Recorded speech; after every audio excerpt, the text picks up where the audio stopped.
hoje nós estamos falando sobre a história da igreja.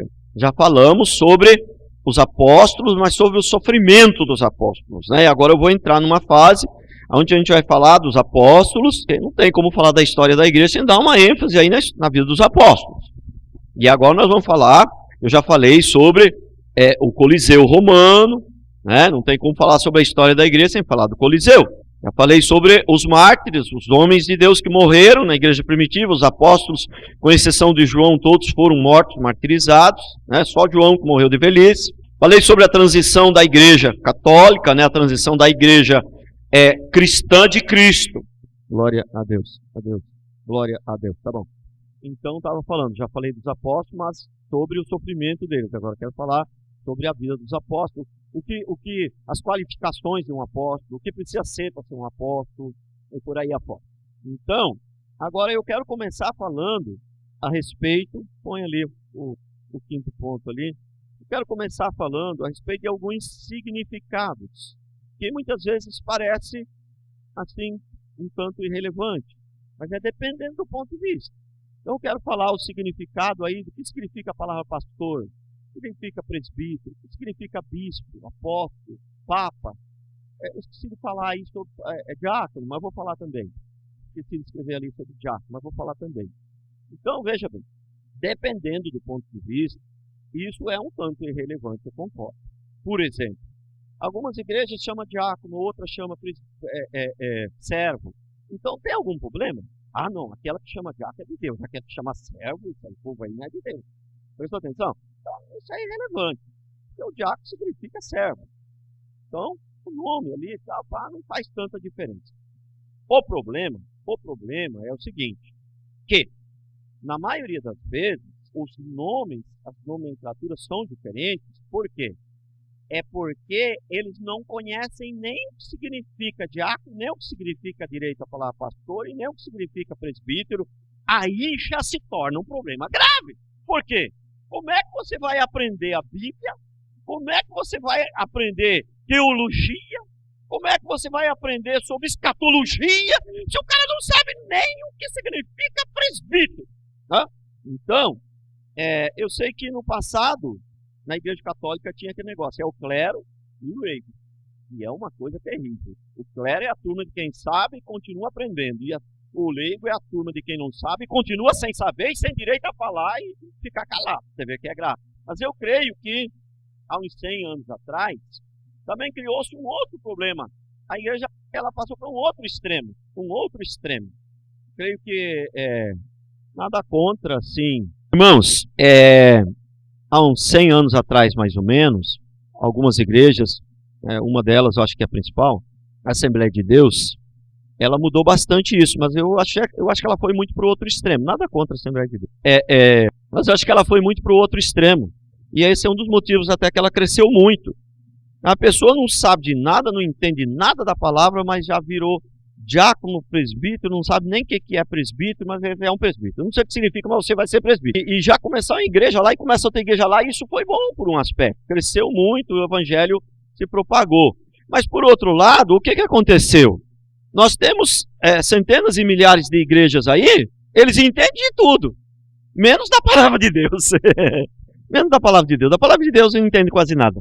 Mas aí fica difícil. Porque o segredo da vitória está no entendimento da palavra. Por quê?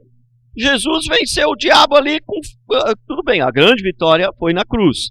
Mas no deserto, como é que Jesus quebrou as pernas do diabo, vamos dizer assim? Uma expressão brincadeira, irmãos. Eu não sei se o diabo tem perna. Entendeu? Como que ele desmontou ali o diabo ali? O diabo falou, mas se for o Cristo mesmo, transforma essas pedras em pão.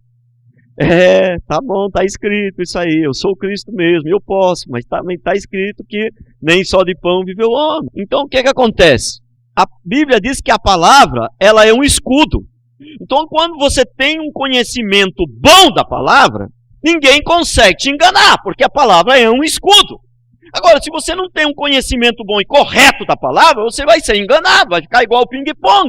O que salva é a palavra, o que Mas não é a palavra, qualquer palavra, é a palavra verdadeira, interpretada da maneira correta. É o que salva, é a palavra, o que cura é a palavra, o que te protege é a palavra, o que te leva à maturidade é a palavra, o que leva você a ter uma família estruturada é a palavra.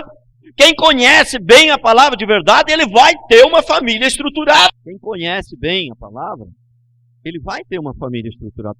Aleluias, glória a Deus. Irmãos, é luta, por exemplo. Pastor ministrar que isso daí é luta. Mas quando você conhece bem a palavra, você imagina até que Deus pode ter até algum propósito nisso. Não que nós vá deixar o som todo errado e falar, Deus deve ter um propósito. Não, vamos fazer o melhor que a gente pode. Não fez o melhor que pode, não tem? Vamos lá, Deus tudo coopera para o bem daqueles que amam a Deus. Então, nada, quem conhece bem a palavra, nada abala.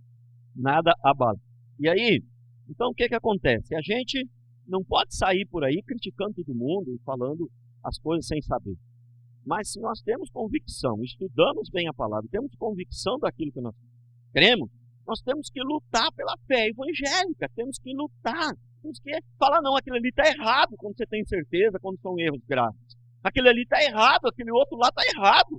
Entendeu? Não é assim, isso aí vai te levar à morte. O crente tem que concordar com todo mundo, passar a mão em todo mundo. Aquele vovozinho maravilhoso que concorda, o neto derruba a casa e ele concorda, acha bonito. E ele acha bonito. Aleluias. Glória a Deus. Aleluias. Irmãos, diácono, por exemplo. Eu até anotei aqui porque é bastante os significados. Eu tinha anotado só os principais ali, mas o diácono, por exemplo. O que significa a palavra diácono? Servo, garçom, ministro, auxiliar, oficial, aquele que executa as ordens também. Ou aquele que executa as ordens. Agora, a palavra mais que define melhor ali numa só é servo. Então, o diácono é um servo. Então, o que é um diácono? Na nossa igreja não chamamos de diácono, porque nós temos o nosso diácono aqui seria os líderes do grupo. Então, é o líder do grupo, porque a nossa hierarquia é assim, a pessoa começa liderando um grupo, e depois, quando ela tiver uns 4, 5 grupos, aqui na nossa igreja é nova, ainda não tem, é discipulador, né? Mas lá em Guará já tem. O discipulador, aquele que já tem vários grupos, então ele vira um discipulador. E depois de discipulador, ele vira um obreiro, que já é um pastor em treinamento.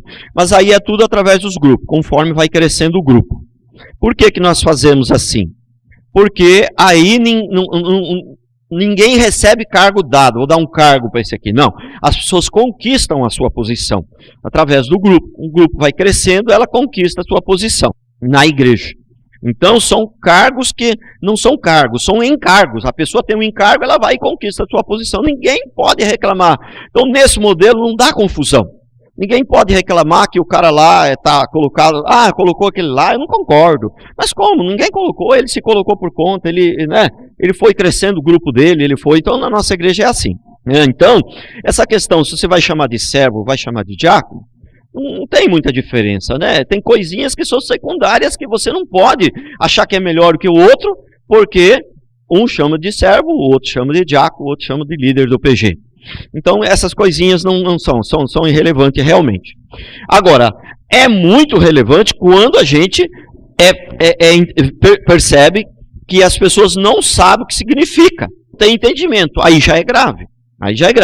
Então você viu o que significa a palavra diácono. E agora, o que significa a palavra pastor? Pastor é aquele que pastoreia as ovelhas e também é ministro. Não tem como pastorear a ovelha sem ministrar para elas, né? Então, a pastor também significa ministro. Significa, em especial, pastor, aquele que pastoreia as ovelhas. Presbítero. Presbítero, na nossa cultura aí, evangélica, presbítero é o ajudante do pastor. É o ajudante do pastor. Só que a palavra presbítero significa ancião ou supervisor local. O presbítero é um ancião. Então, biblicamente, o presbítero, por exemplo, ele é um pastor. O presbítero é um pastor, só que ele é um pastor acima dos pastores. Entendeu? Ele é um supervisor. E ele é um ancião. Alguém que é usado para aconselhar os pastores. É um pastor mais velho, que ele é usado para aconselhar os outros pastores, E também é supervisor, um supervisor local, por exemplo, um supervisor de região. E bispo é o supervisor máximo, é o supervisor geral. É o supervisor geral. E depois de bispo, papa. Brincadeira, irmãos. Não existe isso. Brincadeira. Não existe isso. Supervisor, o cargo máximo que na Bíblia é bispo. Então, mas não é os apóstolos? Mas depois nós vamos chegar lá. Não, o cargo máximo é bispo. Então, o que acontece? A igreja, segundo, final do primeiro século, segundo, terceiro século, quarto século, quem que era o supervisor máximo? Era bispo. Tanto que a igreja tinha vários bispos que cada um supervisionava uma região. Mas quem supervisionava uma região maior, ele era um bispo que tinha mais autoridade. A autoridade dele era de acordo com o tamanho da região que ele supervisionava. Então, o bispo de Roma era o bispo que tinha mais autoridade. Então, ali no quarto, quinto século, já o bispo de Roma, ele tinha uma ele comandava geral, ele era já uma autoridade máxima, mas ele não tinha o nome de papa, ele era o bispo de Roma. E lá no ano 470 e poucos, mais ou menos, esse bispo de Roma, então, com a queda do Império Romano, ele começou a ter uma autoridade total e máxima, aí ele já mandava não só na Igreja Católica, mas também no Império, também no governo. Então, o Estado e a Igreja meio que se difundiu numa só, se misturou. E no ano 538, então, pela primeira vez, o bispo de Roma recebeu esse título de papa. Aí já não era mais a Igreja de Cristo. Os católicos se intitulam cristãos também, mas eu uso uma nomenclatura bem que dá para separar as duas coisas. Os 3 primeiros séculos dá para se dizer que era a Igreja Cristã de Cristo. E aí, quarto e o quinto século foi o período da transição. A Igreja Cristã de Cristo passou para uma transição, mudou para a Igreja Cristã Católica Romana.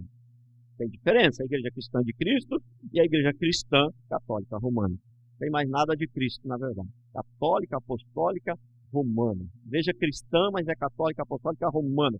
Ela é de cristã, mas é católica, apostólica. Mas é romana, entrou romano no meio, já acabou tudo. Já acabou tudo. Então, o que acontece? Mas vamos lá, significado aqui. Então, o bispo é um supervisor máximo. E o apóstolo? O apóstolo é um enviado ou patriarca. E o papa? O papa, a palavra papa significa pai também, ou patriarca.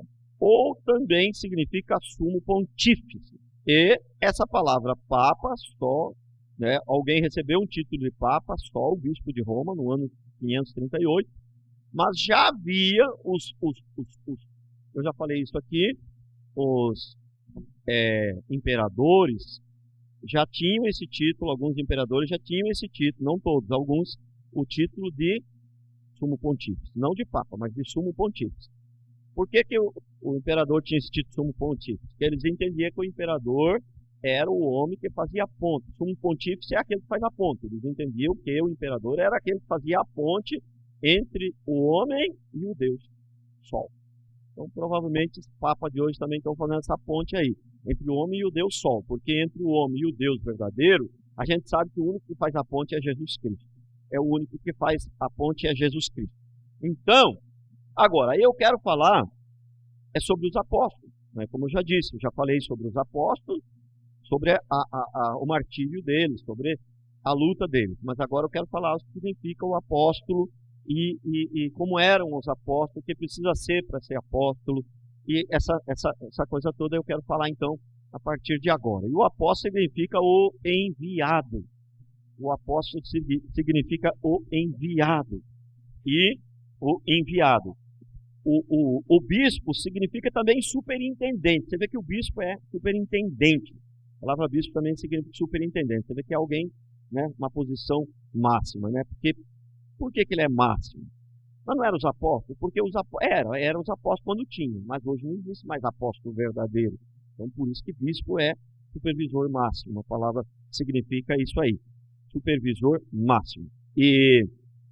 Mas antes de entrar nesse assunto específico sobre os apóstolos, deixa eu só concluir mais uma coisa aqui que eu acho importante. bispo, preste bem atenção. Lá em Efésios 4:11 diz assim, que Deus deu dons para os homens. Ele instituiu uns para apóstolo, outros para presbítero, outros para evangelista, pastores e mestres. Prestou atenção? Então, o que acontece?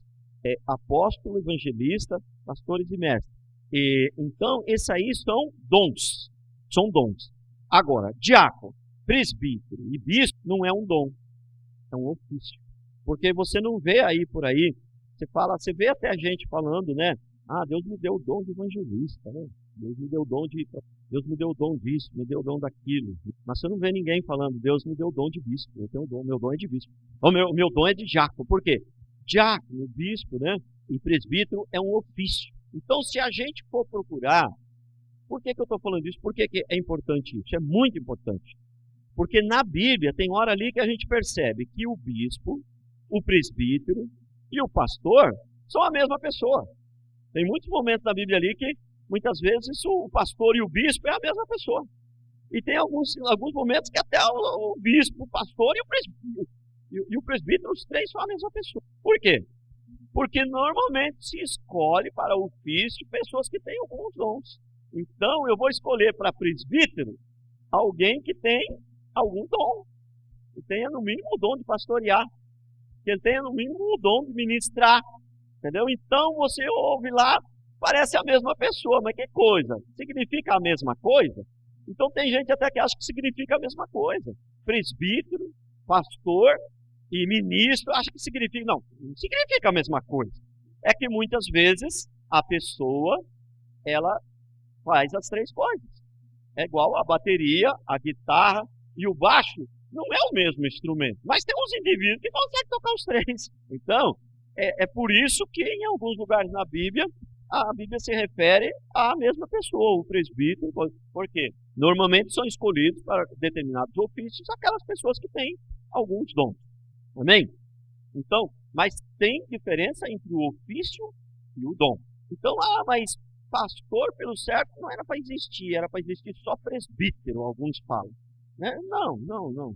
Mas o pastor, se ele tem o dom de pastorear e de ministrar, ele pode ser ungido como pastor. E aí ele pode ser ungido como aí para ser presbítero, na verdade, ele não precisa ser ungido. Precisa ser, para ser bispo, na verdade, ou você queira também, se quiser, pode, mas, enfim, mas não é um ofício, né? Não é uma coisa assim, você tem um chamado, você nasceu para isso, está comprovado que você nasceu para isso, então vamos consagrar você para isso aqui. Não. Então, diácono, presbítero e bispo é um ofício. Mas vamos lá agora, então, para o ponto que eu quero dar o destaque aqui, é o apóstolo, né? O apóstolo, ele é um enviado ou um patriarca. Mas ele é enviado para quê? Veja bem, mas e nós? Nós não somos enviados? Somos? Somos. Mas nós não somos embaixadores de Cristo? Somos? Tá. Mas embaixador e enviado não é a mesma coisa? Então nós somos tudo apóstolo também? Que coisa, né? Agora nós precisamos fazer aqui uma separação. Nós precisamos fazer uma separação aqui que é muito importante. Nós somos todos enviados de Deus. Nós somos todos embaixadores de Cristo. Mas nós somos embaixadores de Cristo, somos enviados de Deus para levar a sua palavra. Para levar a sua palavra. Eu sou representante de Cristo. Eu sou enviado de Cristo. Eu sou embaixador de Cristo para ministrar a sua palavra que já está escrita. Correto? O apóstolo, ele é um enviado, ele é um embaixador, ele é um enviado para testemunhar o Cristo vivo, para testemunhar. Eu estava lá e eu vi Jesus nasceu, vi ele morreu, estava desde os dias de João Batista, andei com ele e vi a morte dele e vi a ressurreição dele. O apóstolo é enviado, não é só para pregar a palavra. É lógico que ele vai acabar pregando também, porque já existia o Velho Testamento. Por quê? O que acontece? Quando existia os 12, pode-se dizer assim, 13 com Paulo, alguns teólogos, né, não sei, não dá para saber. Tem um fundo né, não sei. Mas alguns teólogos dizem que, na verdade, o 12º apóstolo é Paulo. que Matias não era para ser apóstolo. Até porque Deus nunca ensinou ninguém a escolher alguma coisa através de sorteio. Então aquilo ali está escrito, a Bíblia é perfeita, não tem nada errado na Bíblia, mas Deus não está, talvez Deus não estivesse aprovando aquilo ali que eles fizeram. Por quê? Se a gente for ver, João teve uma visão do futuro. E ele, quantos apóstolos ele viu? Ele só viu 12. Prestou atenção? João teve uma visão do Apocalipse. Ele não viu o apóstolo René Terra Nova, ele não viu o apóstolo Agenor Duque, ele não viu esse outro aí da Mundial, ele não viu nenhum desses. Ele teve uma visão do Apocalipse, cara. Ele teve uma visão do futuro e ele só viu 12. Alguns teólogos até acreditam que o 12º apóstolo seria Paulo, que não foi da perfeita vontade. Deus permitiu, então tudo bem, né? Deus permitiu. Então foi da vontade de Deus, mas foi da vontade permissiva. Alguns creem nisso. Amém. Eu não sei. Nem sou contra nem a favor. Pode ser. Não duvido. Mas acho que não tem argumento suficiente na Bíblia para a gente afirmar que isso é verdade. Mas também não duvido. Também não tem argumento suficiente para você provar que isso não é verdade. Tá? Então tem coisa que é difícil de afirmar sim ou não. Então não duvido, mas não sei. Então, o que acontece? Então nós precisamos primeiro, para entender o que é o apóstolo, é isso. Ele é um enviado não só para pregar a palavra. Por quê? Porque não existia o Novo Testamento ainda. Então ele é um enviado para quê? Para escrever a palavra. Os apóstolos vieram para escrever o cânon. O cânon não estava completo ainda, a Bíblia. Então, eles não tinham como, os apóstolos, eles não tinham como pregar o evangelho escrito, porque não havia o evangelho escrito, havia o Velho Testamento. E não deixa de ter o Evangelho no Velho Testamento, mas não estava completo. O Velho Testamento tem o Evangelho também. O Velho Testamento falava de Jesus também, mas não estava completo. Então hoje nós temos o Evangelho completo. Então a nossa fala, ela não é infalível. Por quê? Porque a palavra é perfeita, mas o pregador não é. Então ele pode estar transmitindo. Mas a dos apóstolos, ela era infalível, por isso que a Bíblia é infalível, porque os apóstolos escreveram a Bíblia, além de inspirado por Deus, eles estavam escrevendo o que eles viram. Entendeu? Eles não estavam escrevendo, eles estavam escrevendo o que eles viram. Então não tem como errar. Eles estavam escrevendo o que eles viram. Eles só escreveram o que eles viram. Coisas que eles viram. Não, só escreveram o que eles viram, não, né? Depois ali apóstolo alguns ensinamentos, princípios e tal. Mas os evangelhos, as cartas de Paulo, tem outras coisas, mas os evangelhos eles escreveram somente o que eles viram, contaram a história de Jesus que eles viram. Então, por isso, esse é um dos motivos, é o principal, e para ser apóstolo, né, a pessoa tem que ter visto Jesus.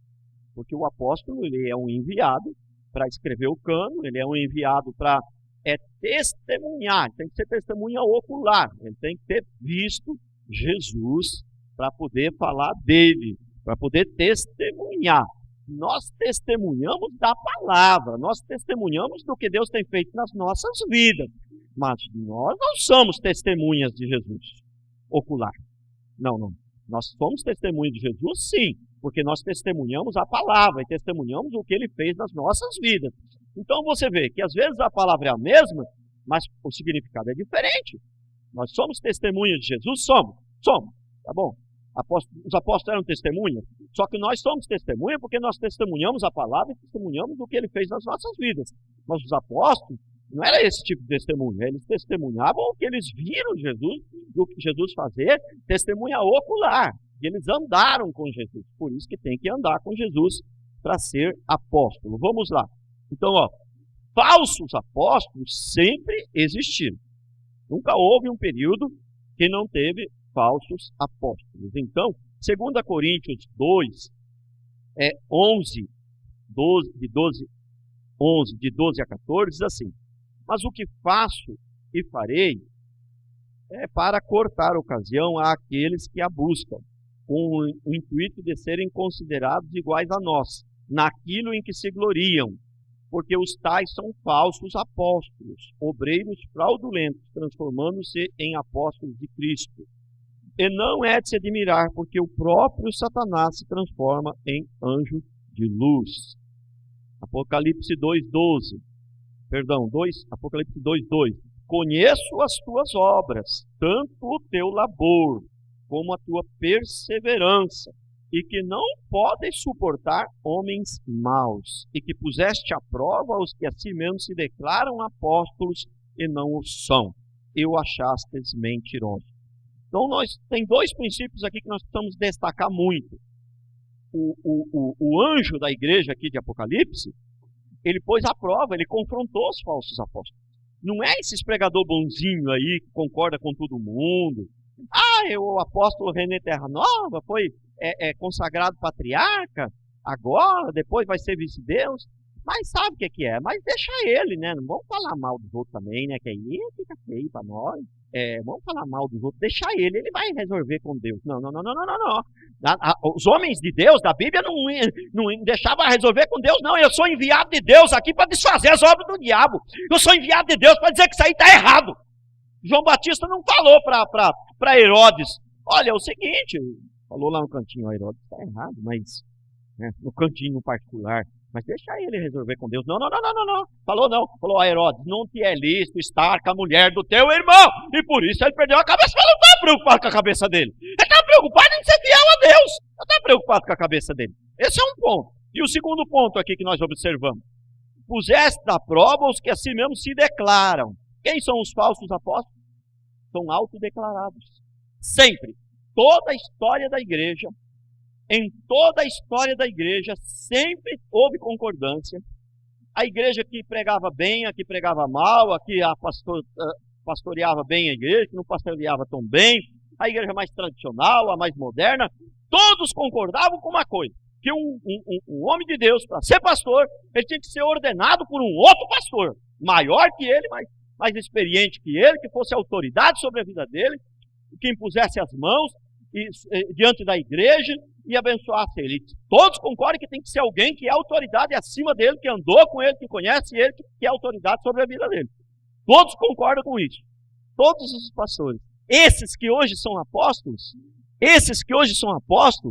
se algum presbítero, como eles chamam, né, que presbítero já é um pastor ancião, mas esses apóstolos de hoje aí, todos eles, se um diácono, uma coisa assim, se intitula pastor, reúne um grupo lá e se consagra pastor, eles não concordam, eles falam que está errado. Mas eles se intitularam apóstolo. Quem foi que ordenou esse povo apóstolo, se não existe mais apóstolo? Quem foi que ordenou eles apóstolo? E o texto aqui diz, quem são os falsos apóstolos? Aqueles que se autodeclaram. Aqueles que se autodeclaram. Vamos em frente. Apocalipse 2:2. Conheço as tuas obras, tanto o teu labor como a tua perseverança, e que não podes suportar homens maus, e que puseste à prova os que a si mesmos se declaram apóstolos, não o são, e o achastes mentirosos.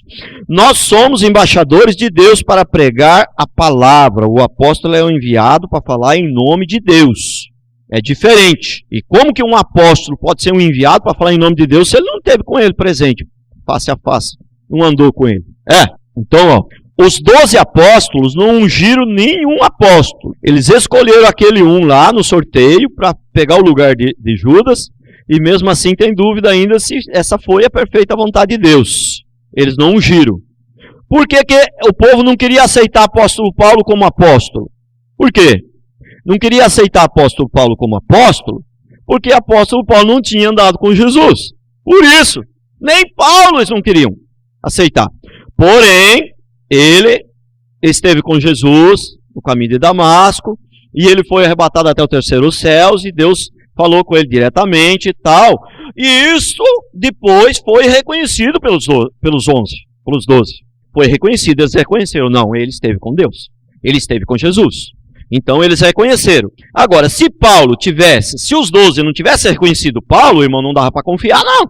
Porque esse negócio que ele teve com Jesus e coisa, Maomé também falou que teve com Jesus, que nós confiamos em Paulo por vários motivos. A gente sabe que a palavra dele é boa, a Bíblia é perfeita, Deus permitiu que os escritos dele fossem para a palavra, mas um dos principais motivos que nós cremos em Paulo é que os 12 aprovaram depois. Eles resistiram um pouco no começo, depois eles entenderam. Não, ele esteve com Deus.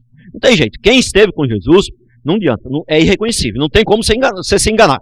Não tem como, porque ele volta diferente. E foi o que aconteceu. Então, os 12 reconheceram.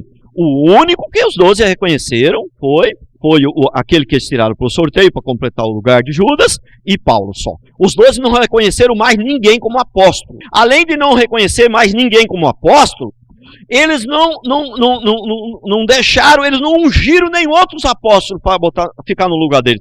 Eles ungiram bispos para ficar no lugar deles. Prestou atenção? Eles ungiram bispo. Por que eles ungiram bispo e não ungiram apóstolo? Porque apóstolo acabou. Porque não tem mais como ser apóstolo. Porque o cânon já está completo, a Bíblia já está completa. E não tem mais ninguém que conviveu com Jesus e andou com ele em vida. Então acabou esse negócio de apóstolo. Agora tem um probleminha aí, que eu também tenho um pouco de temor. Tem um probleminha aí. E o que os cristãos pensam hoje? O apóstolo, tudo bem, mas ele...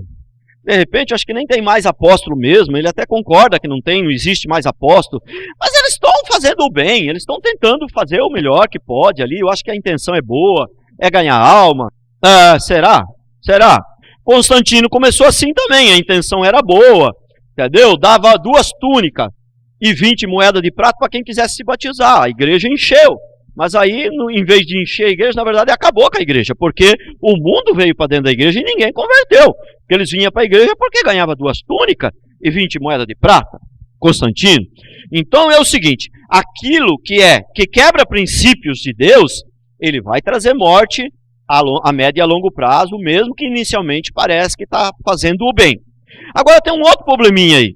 Se nós formos seguir o critério aqui dos tempos bíblicos sempre será, não me entenda mal, mas os tempos bíblicos aqui, no tempo que escrevia a Bíblia aqui, no tempo de Jesus, andou em carne e osso, no tempo dos apóstolos aqui, entendeu? Se a gente for seguir esse critério aí, e eu creio que a gente deveria seguir esse critério aí, que esse que é o critério que é válido, lá não tinha esse negócio de apóstolo falso, e aqueles mais ou menos assim, que estava com boa intenção, e que estava... não tinha. Era os filhos de Deus e os do diabo. Tinha os apóstolos de Deus e os do diabo. Só tinha 2 tipos. E aí o negócio se torna muito sério. E veja bem, essa palavra que eu estou pregando aqui, eu não estou pregando porque veio fulano, porque veio o outro irmão ali mais novo, porque veio esse daqui. Não. Isso aqui já está escrito, já preparei faz tempo. Está na sequência da história da igreja que eu estou pregando. Já está no computador, isso aqui faz tempo, faz dias já. Então, presta atenção, por isso e por outros motivos, que se a gente quer entender bem a palavra, eu creio que um método muito bom é esse. Você pregar várias séries, porque às vezes 40, 50 minutos, 1 hora, o assunto não dá para explicar direito. E a pessoa entende tudo por cima, tudo meio mal. Tem alguns assuntos que são tão importantes, tem alguns assuntos que dá para pregar num dia só, mas tem alguns assuntos que é bom ter uma série, assim, para você entender bem mesmo. E a pessoa falar sobre a história da igreja num dia só, não tem jeito. Então, é muito importante a gente saber isso daqui. Porque a Bíblia diz o seguinte, se você estiver seguindo o cego guiando o cego, só o primeiro cego que vai cair no abismo, o segundo cego vai ficar de boa. É isso que diz a Bíblia? Não, esse negócio que se o líder lá está fazendo as coisas erradas, ele vai prestar conta com Deus e quem está seguindo ele vai ficar de boa? Não. A Bíblia diz que o cego guiando o outro cego vai os 2 para o abismo. Aos 2 para o buraco. É isso que a Bíblia diz. Então é sério, a gente tem que ver quem a gente está seguindo. Então se você você quer ir para um lugar onde seja tudo perfeito, primeiro que não existe. Se existir, aí então você também não vai poder entrar, porque se você entrar já estraga tudo. Então não existe lugar perfeito. Mas vai ter erros, mas são erros secundários. E aí o que você faz? Você está ali, na verdade, para ajudar. Vamos orar, vamos coisar para que isso vá melhorando. É isso que nós estamos aqui para isso, para ir crescendo, para ir melhorando, entendeu? É isso. Erros secundários, mas quando são muitos erros, e erros básicos, em princípios básicos, sai fora, sai dela, porra o meu, que senão vai tudo para o inferno junto. Então tem aqueles que são críticos demais, que qualquer coisinha já está arrumando confusão. Isso está errado. Porque às vezes são erros secundários, nós somos seres humanos, não tem como a gente ser perfeito. Você tem que estar ali para ajudar, para melhorar, para orar. Mas tem aqueles outros que são do outro extremo. O negócio está tudo errado, ele está vendo que o barco vai afundar, ele está vendo que o diabo está tomando conta daquele negócio, ele está ali. Não, vai dar conta lá. Quando ele for chegar diante de Deus, ele vai prestar conta lá. Eu não tenho nada com isso. Não tem nada com isso? Não, tem tudo com isso. Você está junto ali, você tem tudo com isso. Entendeu? Até porque, sabe por quê? Se tiver no meio dos traficantes ali, se tiver tudo com droga, e você não está com droga também, mas você estava junto com ele, sabe o que acontece? Vai todo mundo, você vai para cadeia também. Vai explicar lá depois que focinho de porco não é tomate para ver o que é bom para tosse. Entendeu? Vai tudo para cadeia também. É verdade ou não é? Então vamos lá. Ó. Requisitos para ser apóstolo. Requisitos que precisa para ser apóstolo. Requisitos. Quais são os requisitos para ser apóstolo? Primeiro, ser testemunha ocular dos feitos de Jesus, inclusive a sua morte e a ressurreição. Depois eu vou ler textos aqui que vai falar sobre isso. Ser testemunha. Primeiro requisito para ser apóstolo é esse. Ser testemunha ocular de Cristo. Ocular, fala de olho, tem que ter visto. E andar com Jesus, inclusive da sua morte e ressurreição. Ter estado com Jesus ressurreto. Esse é outro requisito. Chamados diretamente por Jesus. O apóstolo tem que ser chamado diretamente por Jesus. Pastor, mas do jeito que o senhor está pregando aí, está tudo errado. Eu não quero saber se está tudo errado. Eu não posso me basear pelos outros. Eu tenho que me basear pela palavra. Eu não posso me basear pelos outros. Ah, eu acho que está errado esse negócio, mas está todo mundo falando isso aí, que agora a moda é apóstolo. Então acho que é melhor a gente concordar também. Não, assim não dá. Ou a gente segue a Bíblia ou a gente segue a moda. Aí não pode seguir a moda. A gente tem que seguir a Bíblia, porque moda vem e vai. Moda vem e vai. Esse negócio de apóstolo aí é a moda. Eu estava lendo lá 20 mil apóstolos nos dias de hoje. Depois li num outro negócio lá, quase 30 mil. Eu falei, peraí, mas quem está certo aqui? Está uma contradição. Mas aí eu observei que lá onde estava escrito 20 mil apóstolos, já é uma palavra já de 10 anos atrás. De 10 não, acho que 6 anos atrás. Falei, poxa, 6 anos atrás tinha 20, agora já tem 30. Falei, Deus amado. Falei, não é que está errada não. Por isso que a gente tem que prestar atenção nas coisas. Que eu pensei, a princípio, falei, não está mentindo aqui. Mas aí eu observei que uma palavra era nova, era recente. Uma era de uns 6 anos atrás. A outra era de uns 2 anos atrás. Agora, falando nisso, agora já deve ter mais de 20. Porque essa outra mais nova também não era de hoje, não. Entendeu? Então agora deve ter uns 35 mil apóstolos. Amanhã ou depois, pastor não vai ter mais. Porque é coisa pequena, entendeu? Só apóstolo. Eu tenho observado que eles têm algumas coisas em comum, esses apóstolos. E só coisa ruim. E nada parecido com os apóstolos de antigamente. Nada parecido. Mas nós vamos chegar lá. Aqui a gente vai ler tudo sobre isso. Os reformadores, eles usavam uma expressão sola escritura, sola fide, sola escritura, só 5 expressões que eles usavam. Mas a importante é essa aqui, sola escritura. O que eles queriam dizer? Nada de confiar, né, em uma revelação nova, em algum movimento novo. Não. Só a escritura. Era voltar para a escritura. Nada de coisa nova. Agora Deus deu uma visão nova. E está uma nova visão agora. Agora é apostolado. Então, não. Os reformadores, eles falavam só a escritura. A nossa confiança tem que estar na escritura. Está escrito na escritura? Tá. Tem algum lugar escrito na escritura que um dia viria um movimento apostólico e ia transformar a igreja? Está escrito? Não. Está escrito que um dia viria um movimento de falsos apóstolos. Falsos apóstolos. Esses falsos apóstolos, é o 6º ponto, é os falsos apóstolos. Eles mesmos se ungiram. E aí alguns, eles chamam um apóstolo, alguns, aí você pode falar, mas nem todos se ungiram. Agora um unge o outro, tá bom. Aí eles chamam um apóstolo que não é da igreja dele, que não é autoridade sobre a vida dele, e unge ele como apóstolo. Irmão, olha aqui para mim. Olha aqui no meu olho. Se vem um diácono lá da Assembleia de Deus, lá ali do IP2 lá, e vem aqui, e eu unjo ele a apóstolo, a pastor, tá certo isso?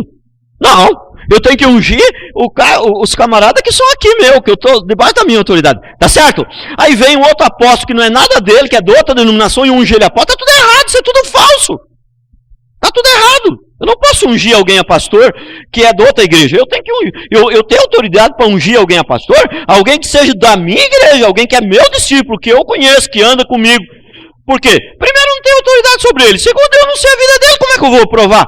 Pôr a mão sobre ele? Não conheço o rapaz direito. Então, isso é tudo coisa errada, tudo coisa que não é bíblico. E se nós fizermos coisas que não são bíblicas, mesmo que aparentemente sejam boas e aparentemente traga bom resultado, pode trazer resultado aparente. A médio e a longo prazo vai gerar morte. É uma outra coisa que esses apóstolos têm de hoje. Eles trabalham baseado nos resultados. Quantas igrejas tinha? Tinha 200 e agora tem 400? Deus está abençoando. Mas não era assim que os apóstolos verdadeiros via a bênção de Deus. Não era desse jeito. Não era desse jeito. A bênção de Deus era assim. Como é que eles viam? Apóstolo Paulo, olha, eu estou debaixo de tortura, fome, nudez, mas Deus me sustentou. Olha, todos me abandonaram. No final da vida, apóstolo Paulo fala, todos me abandonaram. Eu fiquei sozinho, mas Deus me assistiu. Ele não me abandonou, Ele estava comigo. Prestou atenção? Agora os apóstolos de hoje, todos eles sem exceção. É resultado. Resultado. Tudo baseado no resultado. Irmão, resultado, as coisas mundanas, o joio dá muito mais resultado que o trigo. Planta uma plantação de joio, você vê que coisa linda que vai ficar.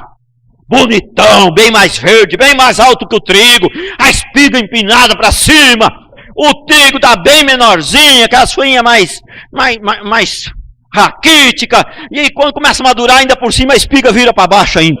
Não podemos andar pelos resultados, nós temos que andar pela palavra, pela nossa consciência, primeiro pela palavra, depois a consciência tem que confirmar ali. Principais marcas do apostolado estão na Bíblia. Não é ter andado com Jesus, não só ter andado com Jesus, mas ter sofrido por amor a Ele. As principais marcas dos apóstolos verdadeiros era sofrer por amor a Jesus. Esses apóstolos de hoje estão sofrendo por amor a Jesus? Então aqui, ó, Atos 1, 21 a 26. É necessário, pois que dos homens que nos acompanharam todo o tempo que o Senhor Jesus andou entre nós, começando do batismo de João, até o dia em que dentre nós foi levado às alturas, um destes se torne testemunha conosco da ressurreição. Eles podem até ter escolhido a pessoa errada, podem até ter usado a maneira errada ali do sorteio, se é que é errado, não estou dizendo que mas eles sabiam os critérios para alguém ser apóstolo. Eles sabiam muito bem qual eram os critérios para alguém ser apóstolo. Então, propuseram dois: José, chamado Barsabás, cognominado Justo, e Matias. E orando disseram: Tu, Senhor, que conhece o coração de todos, revela-nos qual destes dois tem escolhido. Eles tinham consciência de que eles não eram as pessoas certas para escolher. Não é que eles não eram a pessoa certa, eles tinham a consciência de que o verdadeiro apóstolo é escolhido por Deus. Porque, olha, Tu, Senhor, que conhece o coração de todos, revela-nos qual desses dois tens escolhido, para preencher a vaga neste ministério e apostolado, do qual Judas se transviou, indo para o seu próprio lugar. E lançaram em sortes, vindo a sorte recair sobre Matias, sendo-lhe então votado lugar com os 11 apóstolos. Não sou, 1 Coríntios 9:1, não sou eu porventura livre, não sou apóstolo, não vi Jesus, nosso Senhor? Acaso não sois vós frutos do trabalho do Senhor? Quer dizer, estavam questionando o apostolado dele, e qual foi o argumento que ele usou? Mas eu não vi Jesus. Então, esse foi o argumento maior que ele usou. Tinha que ter visto Jesus. 1 Coríntios 15, de 7 a 9. Depois foi visto por Tiago, mais tarde por todos os apóstolos. Quer dizer, todos os apóstolos viram Jesus ressurreto. E afinal, depois de todos, foi visto também por mim, como por nascido fora de tempo. Porque eu sou o menor dos apóstolos, que mesmo não sou digno de ser chamado apóstolo, pois persegui a igreja do Senhor. E esse versículo aqui é muito importante, Apocalipse 21:14.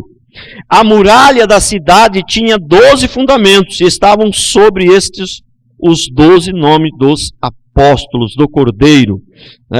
E João viu o futuro, teve uma visão do futuro, teve uma visão do final, das coisas e não viu mais apóstolos, ele só viu 12.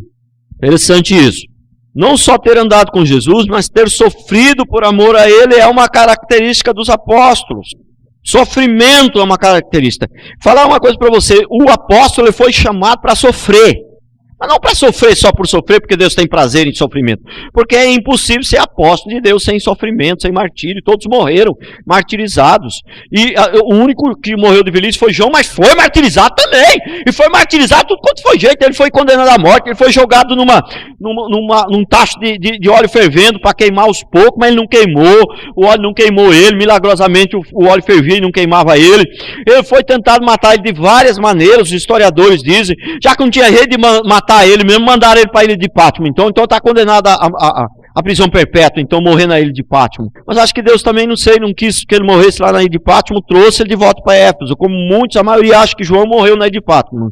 A maioria, muitos cristãos, mas na verdade, no finalzinho da vida, que ele tinha já feito a obra dele, tinha escrito o Apocalipse, tinha feito tudo, ele voltou para Éfeso, que era onde ele era bispo. Onde ele era bispo e, lógico, apóstolo, né? Onde ele pastoreava lá. Então, 2 Coríntios 11, 9. E estando entre vós, ao passar privações, não me fiz pesado. Esta é uma das principais características do apóstolo. Não se fazer pesado. Pesado.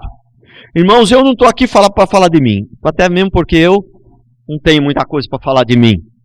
Mas eu vou falar uma coisinha aqui. Há muitos anos atrás, a nota de 50 reais era bastante. Eu era meio novo na fé ainda. Mas eu já estava tomando conta da igreja já. Aí eu vi o irmão colocar 2 notas de 50 lá. O irmão era muito pobrezinho. Irmãos, eu fiquei assim. Eu falei, eu queria falar para ele, não dá só 5, dá só uma só, eu dou outra aqui no seu lugar. Eu fiquei com compaixão do irmão. Mas depois eu fiquei pensando, mas eu não tenho como falar para ele que ele deu muito. Isso eu acho que não é bíblico, isso é pecado, não é certo falar para ele que não deu muito. Acho que ele vai ser abençoado, sei lá, entendeu? Mas eu não tinha um conhecimento assim, mas eu tinha o Espírito Santo, eu sabia, né, e tal, mas eu fiquei com vontade de falar para o homem, dá só. Então, aí o povo hoje tem dó, esses apóstolos têm dó dos outros? Deixa eu falar uma coisa para você. No tempo dos apóstolos lá, teve um que eu ministrei aqui, não foi só um, não, foi mais. Mas eu falei um aqui, eu não lembro o nome dele mais. Um aqui, dos homens de Deus, dos mártires, que o castigo que foi dado a ele, tiraram a pele, o couro, literalmente. Tiraram o couro dele. Literalmente, igual se tira o couro de uma ovelha lã, uma vez tira o couro, tiraram o couro dele. Vivo, viu? Vou falar uma coisa para você. Literalmente, os apóstolos de hoje, eles querem tirar o couro do povo, mas não é o couro esse aqui não. Mas é o couro, aquele outro, que dói mais ainda, porque escraviza a pessoa de um jeito que é terrível. Terrível. Então, qual foi o argumento que Paulo usou para dizer que ele era um apóstolo verdadeiro? Ele usou muitos, mas aqui eu não fui pesado, eu não sou peso. Eu gostaria que um das ovelhas minhas, daqui desta igreja, da outra que eu estava, se um dia eu fui pesado na vida dele, eu gostaria que ele viesse falar comigo. Vai ver se ele for honesto. Acho que vai ser difícil aparecer um. Se a pessoa for honesta. Vai ser difícil. Mas como a gente não virou anjo ainda, entendeu? E a gente é ser humano, pode ser que tenha algum aí que eu tenha sido pesado. Pode ser. Não sei, eu não virei anjo ainda. Mas eu acho meio difícil de achar um. Eu acho meio difícil de achar um, falar, não, o pastor, ele é pesado, nossa, eu cumpri as regras dele, foi difícil, viu? O negócio pesou para mim, vai ser difícil achar um. Olha aqui o apóstolo Paulo, o argumento, e estando entre vós, ao passar privações, não me fiz pesado a ninguém, pois os irmãos, quando vieram da Macedônia, supriram o que me faltava, e em tudo, e me guardarei de vos ser pesado. Me guardarei de não ser pesado em qualquer outra situação. Essa é uma das principais características do apóstolo. Não ser pesado. E eu estava lendo um texto aqui do apóstolo Paulo, ele fala assim que é o pai que entesoura para o filho. né? E não o filho que entesoura para o pai. Quer dizer, o pai é que tem que ajudar o filho, o pai é que tem que servir o filho. Bom, tudo bem, se for levar para o literal, lá no finalzinho da vida, o pai está velhinho, o filho tem que socorrer e tal. Mas em princípio é o pai que entesoura para o filho. E eu penso sempre nesse texto, eu falo, Deus, eu tenho um monte de filho, Deus, como é que eu vou conseguir ajudar todo mundo? Você entendeu? Né? Mas irmãos, você não sabe que Deus faz esse milagre? Eu consigo, cara. Não é eu, é Deus. Eu consigo ajudar os irmãos. Na maioria das vezes. Nem sempre dá, tal, mas na maioria das vezes eu consigo. Se não consigo de um jeito, eu consigo de outro. Às vezes dinheiro não dá para ajudar, mas ajuda de outro. Eu tenho entesourado para os meus filhos. E esse é o princípio. O pai entesoura para o filho, e não o filho para o pai. Então eu não estou dizendo que de repente a ovelha não possa ajudar o pastor, mas esse não é o princípio. A princípio, quem tem uma obrigação de ajudar é o pai que tem uma obrigação de ajudar os filhos. É os meus filhos, aí eu que ajudei eles. Não foi eles que ajudaram eu. Eles estão bem de vida, meus 2 filhos. Mas foi eu que ajudei eles, não foi eles que ajudaram eu. Embora em alguns casos o filho prospera lá novinho e ajuda o pai. Mas isso é uma exceção, isso não é a regra. Isso não é a regra. Então, agora é o seguinte. Mas determinada vez eu olhei, eu falei, meu Deus, eu pensei bem, é difícil os irmãos dar um presente para mim. Aí uma vez eu saí da igreja, né, entrou um outro pastor no meu lugar, rapaz, os caras deram carro para ele, deram iPhone desses do mais bonito, deram um monte de coisa, mas coisa doidado mesmo, entendeu, para ele, né? Aí eu pensei, falei assim, mas será que os irmãos não gostavam muito de mim? Eles gostam mais do cara? Aí pensei. Aí o diabo já jogou umas setas e tal, mas aí eu fui avaliando, depois fiquei sabendo. Mas o cara toda hora lá na frente falava, a vida tá dura, eu tô precisando de um carro, sem o carro não dá para fazer o ministério. Ali na onde ali, o pastor, os irmãos fizeram uma vaquinha lá, deram um carro pro pastor. Isso aí, tudo picaretagem, na minha opinião. Rapaz, se eu quero, não é errado eu pensar, de repente, não é o meu caso que eu não preciso, mas vamos dizer que eu precisasse. Fala assim, Deus, move o coração dos irmãos aí, tá difícil fazer a obra sem carro e tal, mas aí eu vou falar com Deus, não ficar falando aqui de público para a pessoa ouvir, porque aí eu não estou pedindo para Deus, eu estou pedindo para as pessoas, eu estou forçando as pessoas. O púlpito não é para enganar, para fazer isso, o púlpito é para pegar a palavra de Deus. Aí eu falei, não, entendeu? E outra coisa, eu não vim para ganhar presente, eu não vim esse mundo para ser servido, embora a gente acaba sendo também, porque é uma mão dupla, né? A gente acaba sendo também, mas eu não vim para ganhar, eu vim para servir, eu vim para dar a minha vida, esse é o meu objetivo. E olha, eu nem me incomodo, eu nem ligo para presente, eu gosto de um abraço, pastor, eu gosto do senhor, o senhor é uma bênção na minha vida, isso eu gosto, isso eu gosto. O meu maior presente é andar com os irmãos, pessoa, vai lá em casa almoçar lá, e você quer me agradar, é isso aí, não precisa dar presente não, quer me agradar, é isso daí. Eu gosto de estar com os irmãos, de comer com os irmãos, isso aí eu gosto, eu gosto. Na minha casa,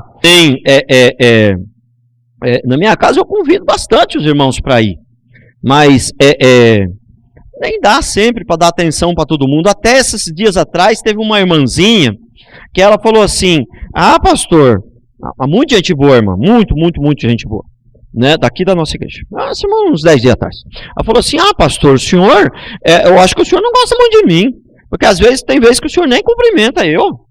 Aí, eu não sei se ela falou brincando ou falou sério, porque a irmãzinha é muito gente boa. Mas aí eu fui para casa e eu estava orando e eu comecei a pensar. E existe uma pregação que, você tem que tratar todo mundo igual, que tem que ser tudo igualzinho. Falei, mas essa pregação é mentirosa, porque não existe isso. Sabe por quê? Eu tenho que procurar amar todos. E eu não posso fazer acepção de pessoas, isso é verdade. Mas tratar todo mundo igual é difícil, irmãos, porque primeiro que a gente não dá conta. Tem hora que você é bastante gente e você não tem lá um esquema no computador que mostra, aquela irmã faz dias que você não dá um abraço nela, aquele outro irmão, você, entendeu? Eu não tenho, primeiro que eu não tenho esse controle. Segundo que é o seguinte, tem irmãos que eles não esperam você ir cumprimentar, eles vêm, entendeu? E conversa, e puxa assunto, entendeu? E tem uns que você vai cumprimentar, você dá a mão, estende a mão meio de distante. Tem outro que dá um abraço. Tem outro que já dá um abraço mais apertado, entendeu? E o que acontece? Eu tenho que mais ou menos acompanhar a regra. Aquele que me dá um abraço mais apertado, eu aperto também. Aquele que me dá um abraço mais leve, eu dou também. Aquele que dá a sua mão, eu procuro ser assim. Então não tem como tratar todo mundo igual. Entendeu? Acaba que dá diferença, mas não é que a gente não ame a todos, entendeu? Vocês conseguem entender? Os meus 2 filhos são diferentes. O meu tratamento para um filho e para o outro é totalmente diferente. Mas eu gosto mais de um do que do outro? Não, eu gosto dos 2 igual. Eu não tenho como eu dizer que eu gosto mais de um do que do outro. Eu gosto dos 2 igual. Se eu tivesse que dar a minha vida para um e deixar o outro, eu não tenho como fazer a escolha. Eu não tenho como fazer a escolha. Não tem jeito. Mas o tratamento é totalmente diferente. O mais novo vem, me abraça, baba tudo. Quando tem gente perto, fica um pouco vergonha, né? Mas baba tudo, né?